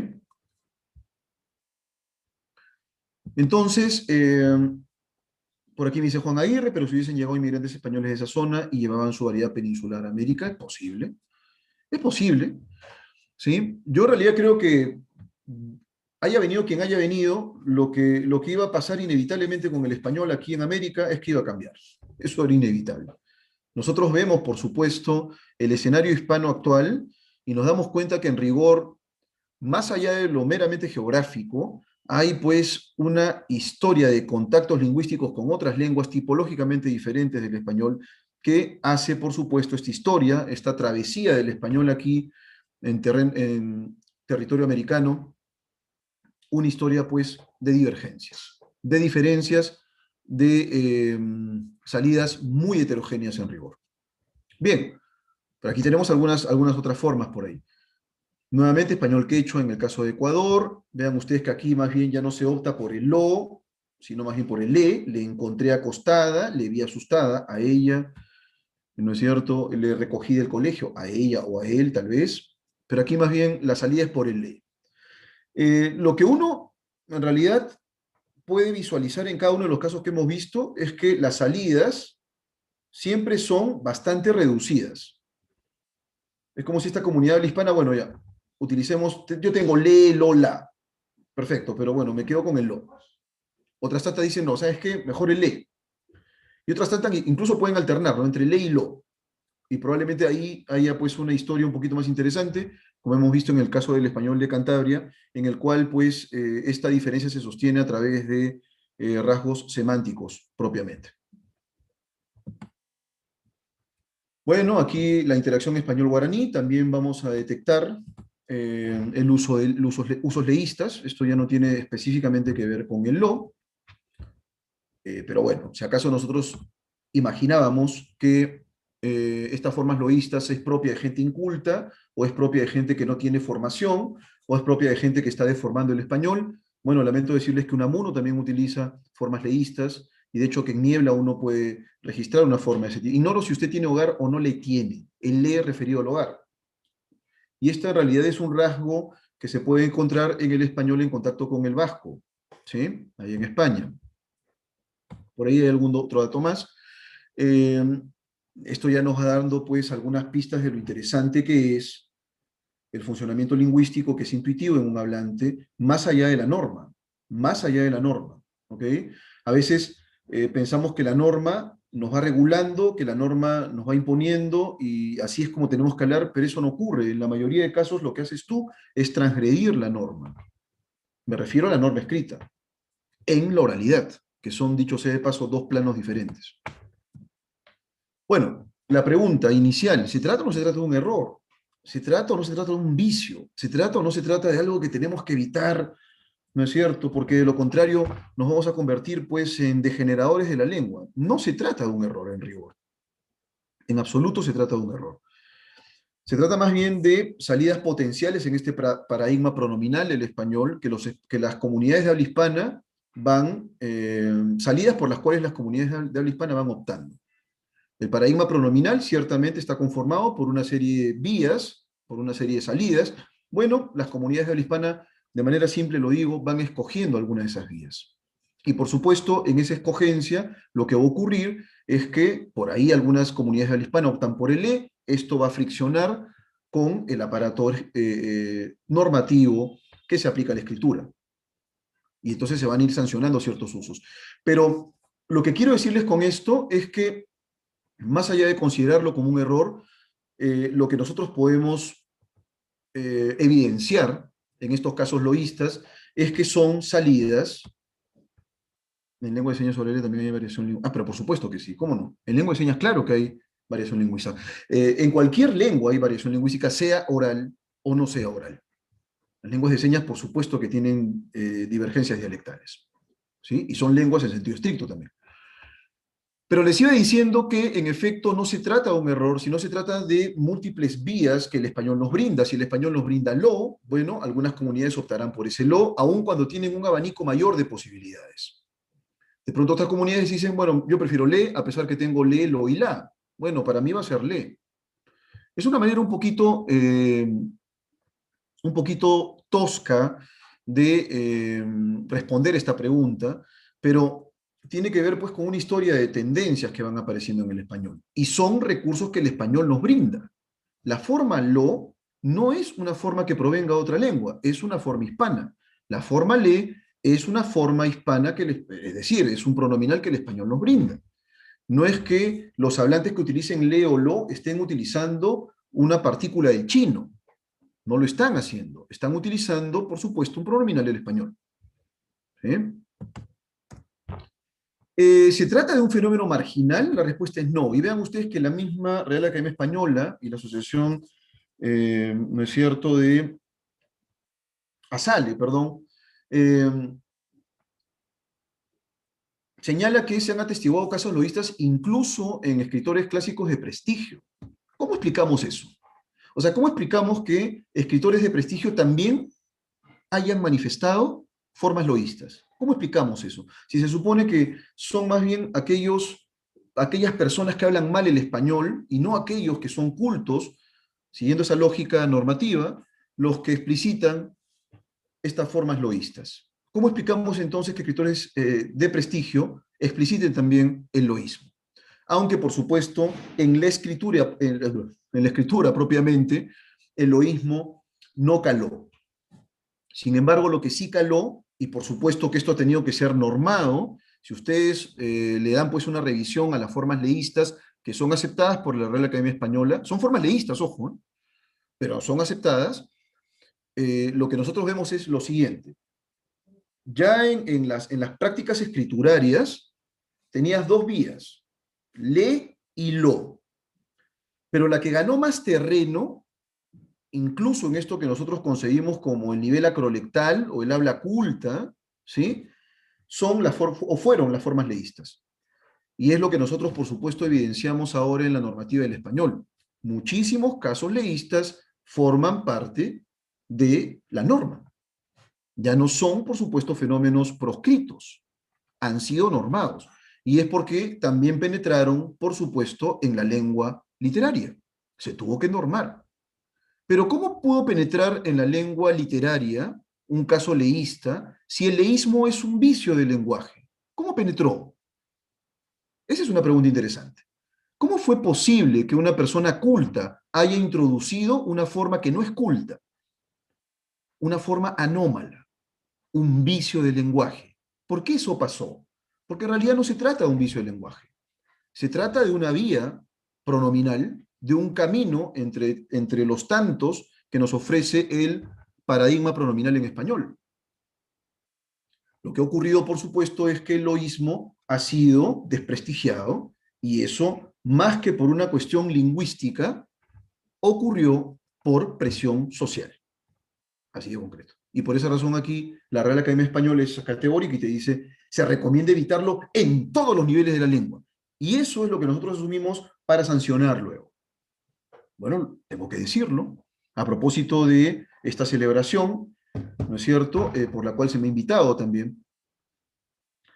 En las divergencias nosotros encontramos la vitalidad. En las divergencias es, digamos, el escenario idóneo para encontrar a la lengua en su estado real, en sentido estricto, ¿sí? A través de los usuarios y a través de las experiencias lingüísticas que nosotros vamos enfrentando a diario. Por supuesto, nosotros partimos de estas añejas intuiciones de las cuales ya hablé. Vamos a tener lamentablemente un camino de desprestigio por un lado, pero también de exclusión o de marginación. Y bueno, lo digo así, el loísmo no ha sido un fenómeno marginal. No es que ciertas clases socioeconómicas hayan explicitado el loísmo porque pues eran clases incultas. No, aquí la cita es clarísima. Escritores de prestigio también, ¿no es cierto?, han manifestado formas loístas o expresiones loístas. Sin embargo, no penetró, a diferencia de lo que ocurrió con el leísmo, dice aquí. Bueno, para reflexionar, ¿qué quieren que les diga? Y seguimos.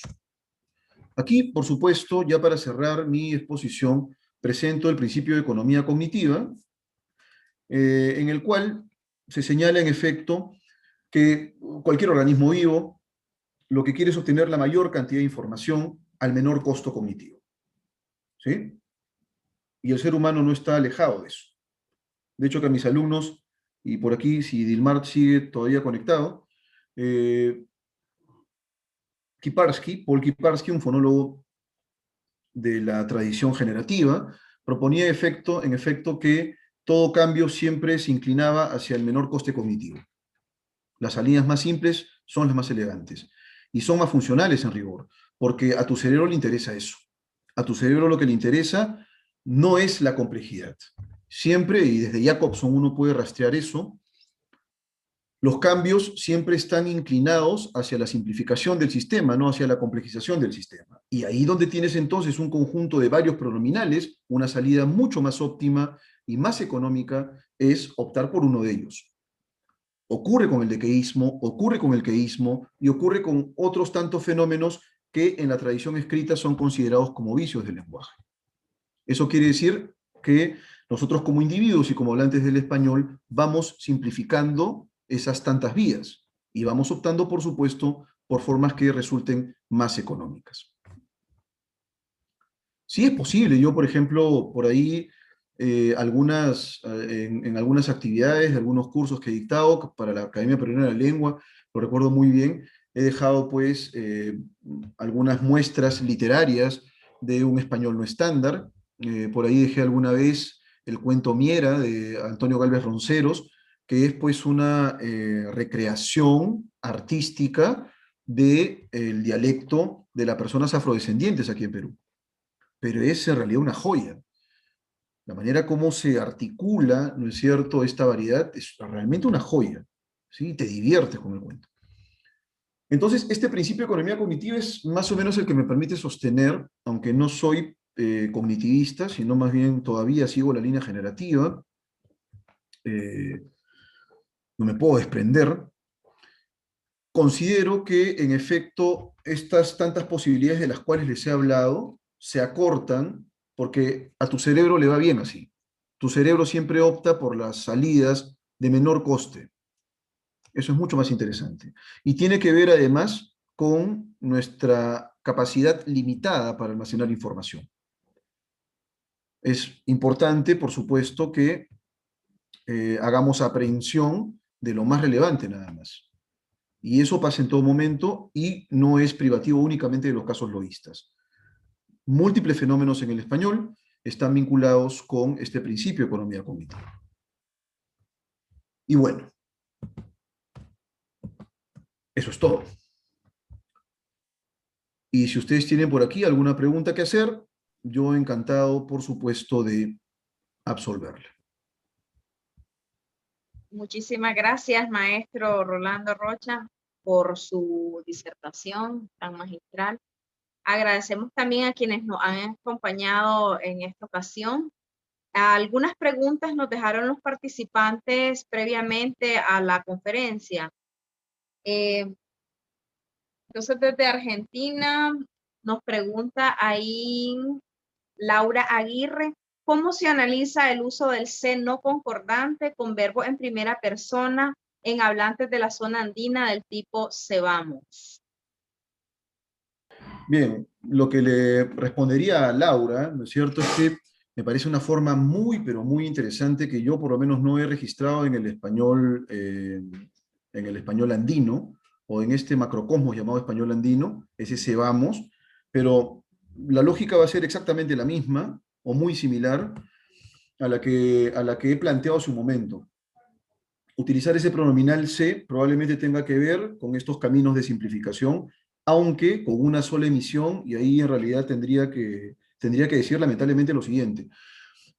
Para nosotros los lingüistas es fundamental la evidencia. O sea, sin evidencia, lo único que tenemos son anécdotas. Y el asunto en concreto es que probablemente con un conjunto mayor de datos podríamos arribar a una hipótesis plausible acerca de lo que está ocurriendo en los hablantes del español de la zona andina y en Argentina. Me parece de hecho interesante ese vamos, porque es completamente discordante con lo que esperamos en rigor, ¿no es cierto?, en las formas flexionadas en primera persona plural. Es algo que no esperamos. Pero es interesante. Yo en realidad estaría tentado a sugerirle que tiene que ver con este camino de simplificación del paradigma, probablemente. Es altamente probable. ¿Sí? Pero bueno, me parece realmente una forma muy interesante que para cualquier lingüista va a ser pues un desafío explicar.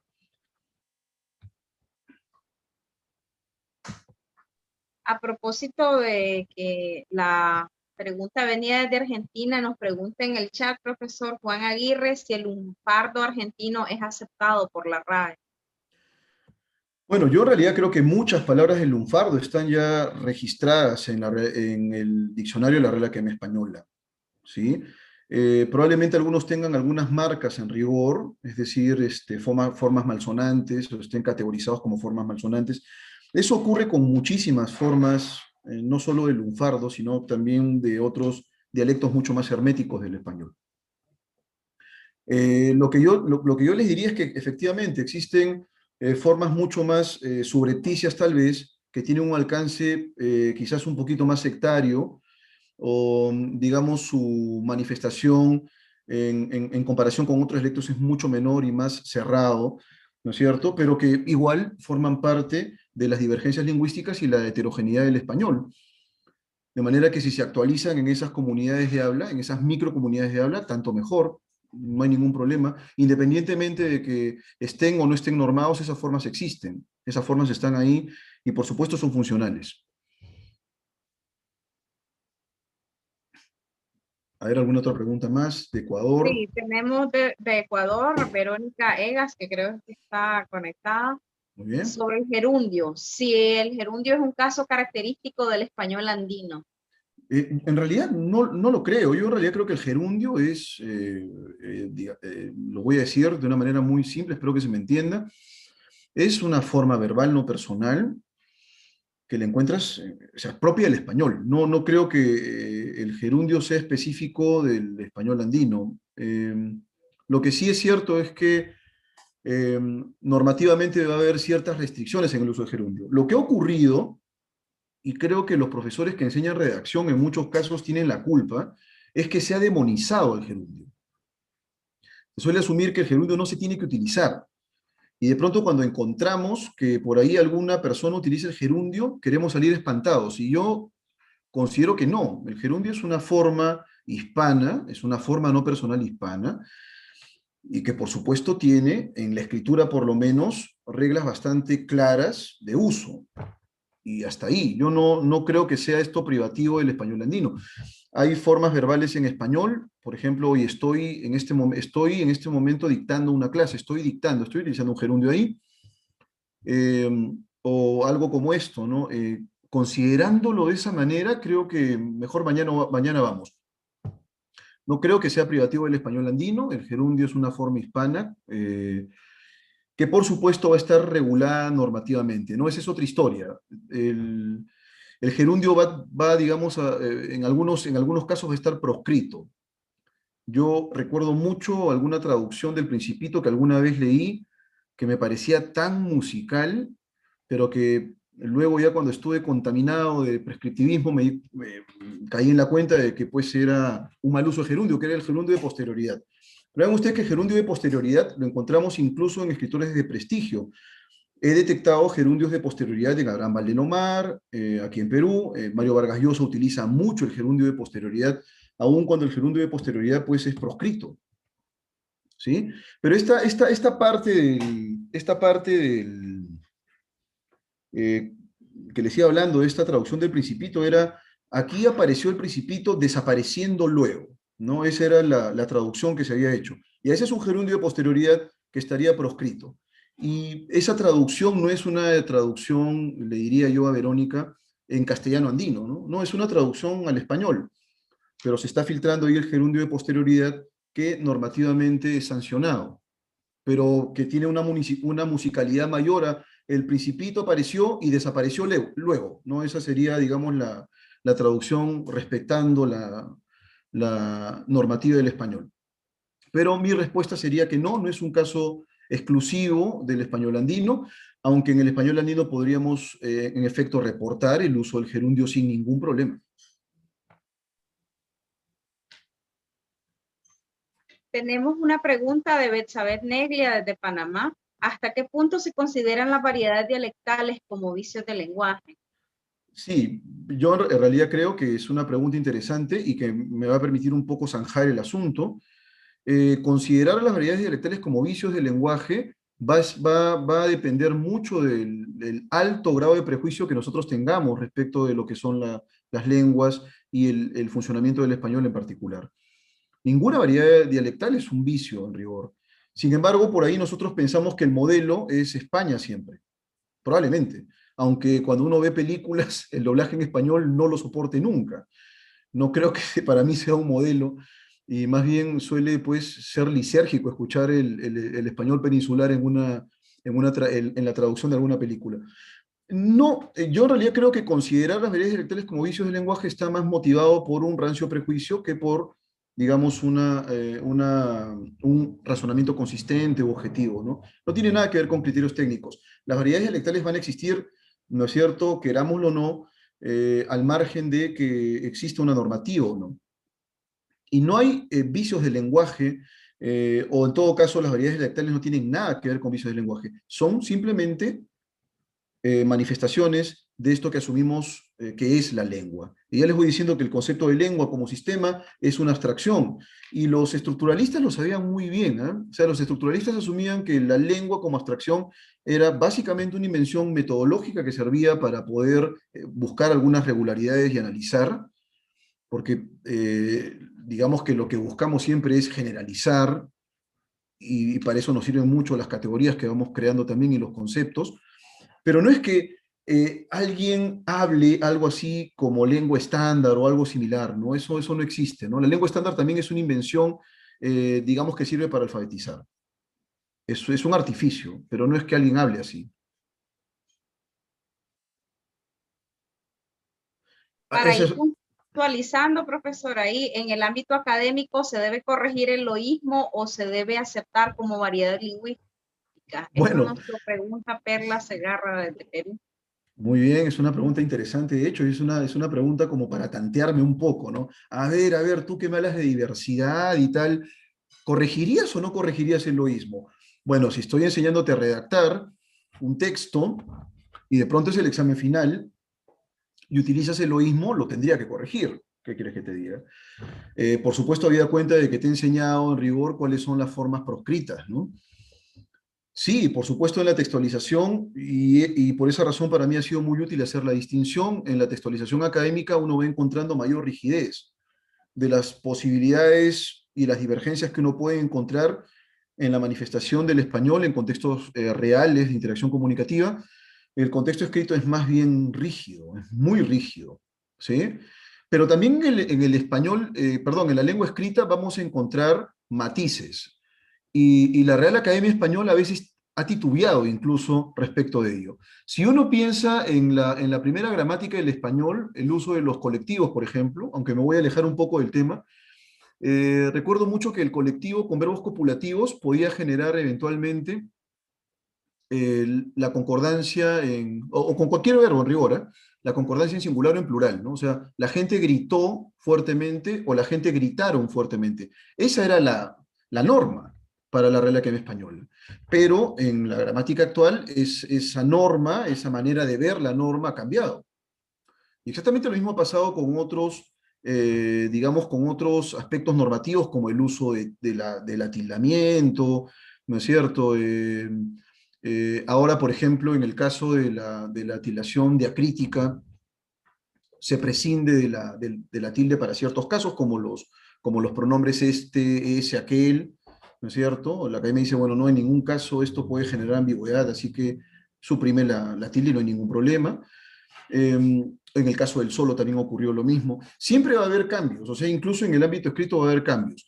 Lo que yo les diría es que, en efecto, en la práctica escrita se tendría que corregir los casos loístas y no tendríamos por qué sentirnos mal por eso. Siempre que nosotros sepamos reconocer que esas restricciones obedecen a un ámbito escriturario, no hay problema, no hay ningún problema. Una última pregunta, maestro. También desde Perú nos la hace Liubi Calambrogio. ¿Qué ejercicios se podrían aplicar a adultos que hablan con loísmo? Yo en realidad no se me ocurriría aplicarles nada. Lamento decirte que no aplicaría ningún ejercicio para que hablen, o sea, sin loísmo. Eh, pero sí estoy tentado a ensayar, digamos, una respuesta sobre el particular y les diría lo siguiente, ¿no? Sí es cierto que en el transcurso de nuestra preparación, eh, digamos, académica, y eso tiene que ver con el ámbito académico en rigor, mucho de lo que nosotros vamos aprendiendo como parte de la normativa la trasladamos a nuestro registro oral. Lo hago yo mismo, cuando hablo, cuando, por ejemplo, desarrollo una charla como esta. Es más, Cuando me percato en milisegundos que dentro de esta lógica normativa he cometido un error, lo que hago es replantear lo que he dicho. Y eso creo que me ha pasado en varios momentos de la exposición. Y es porque estoy contaminado, ¿no es cierto?, ya desde hace muchos años con, por supuesto, criterios normativos. Pero no se me ocurriría en este momento ensayar ningún tipo de ejercicio para decirle a una persona, ¿no es cierto?, que por ahí explicita casos loístas a que no los manifieste en la oralidad. Por supuesto que en la escritura sí esta persona va a tener que objetivizar en qué casos el uso de lo es pertinente. Porque vean ustedes, el uso de lo, en el caso de la textualización, puede generar que me refiera a un referente distinto del que digamos, del que quiero expresar. De pronto quiero hacer alusión a un referente femenino, pero estoy utilizando lo. Bueno, la persona que va a leer eso va a tratar de buscar algún referente en el texto que sea masculino. No se le va a ocurrir que sea uno femenino. Y eso puede generar casos de tal vez ambigüedad, ¿no es cierto? O casos de incomprensión de lo que se está redactando. Puede ser el caso. Y bueno, digamos un poco para zanjar el asunto, yo lo que les diría es que pues sí, en la escritura somos como una suerte de cruzados, ¿no? Y vamos nosotros brindando herramientas para que las personas en el texto escrito, ¿no es cierto?, eviten cometer estas infracciones. Porque la escritura y la textualización, sobre todo en el ámbito académico, tiene otra lógica, ¿sí? Muchísimas gracias, profesor. Creo que por cuestiones de tiempo no vamos a permitirle a los participantes abrir el micrófono porque también consideramos que usted ha estado toda la jornada laboral cansado, entonces creo que es momento de hacer el cierre de la conferencia. Le agradecemos, profesor, por haber aceptado la invitación de la Escuela de la Lengua Española Momotombo. Es un honor para nosotros haber contado con esta conferencia magistral de parte suya. Agradecemos también a todas las personas que mostraron su interés desde distintas partes del mundo y se conectaron desde Estados Unidos, México, Guatemala, también tuvimos gente de Honduras, Nicaragua, por supuesto, Panamá, República Dominicana, Colombia, Venezuela, Perú, Ecuador, Bolivia, Paraguay, Chile, Argentina, Brasil, desde Costa de Marfil, España, Grecia y Finlandia. Si no Wow. nos siguen en las redes sociales, Oye, pueden, disculpa que te interrumpa, no, Rosa, disculpa la malcriadez, no. pero ha sido para mí en realidad un honor participar. Te agradezco nuevamente a ti, a la institución por invitarme. Me siento ahorita un rockstar, tanta gente de tantas partes del mundo. Es muy interesante siempre entablar el diálogo con gente ávida, por supuesto, de estos temas que creo yo cada vez van teniendo más espacios de discusión y de diálogo que creo que son necesarios. Y bueno, yo encantado de poder encontrarnos en algún otro momento. Ahí está Giancarlo. Oye, Giancarlo, ¿qué tal? ¿Cómo estás? Un fuerte abrazo para Dilmar también, quien ha sido mi alumno, y por aquí creo que detecto a varios alumnos o exalumnos míos, ¿no es cierto? Por ahí Doilut Malú Cabezas, creo que también ha sido mi alumna de fonética en algún momento, Ana Lucía Carabajo, que creo que es de Ecuador, Claudia González también creo que le he enseñado en algún momento, qué sé yo. Ha habido por aquí varios exalumnos míos y de verdad que me han hecho temblar, me han puesto muy nervioso porque siempre siento que con mis exalumnos tengo yo un compromiso doblemente serio del que alguna vez asumí cuando les enseñé. Gracias a todos por esperar hasta esta hora. Para mí, pues ha sido una jornada realmente maravillosa y te agradezco nuevamente, Rosa. Muchas gracias, profesor. Gracias a todos los que se conectaron y estuvieron hasta este momento en la disertación del profesor Rolando Rocha. Los invito a que si no nos siguen como Escuela de la Lengua Española Momotombo, pueden encontrarnos en todas las redes sociales. También pueden escribirnos al correo y a los números de teléfono que están ahí. Y profesor, esperamos contar con alguna conferencia suya también próximamente. Esta escuela, el Momotombo, es un espacio de discusión de las investigaciones lingüísticas.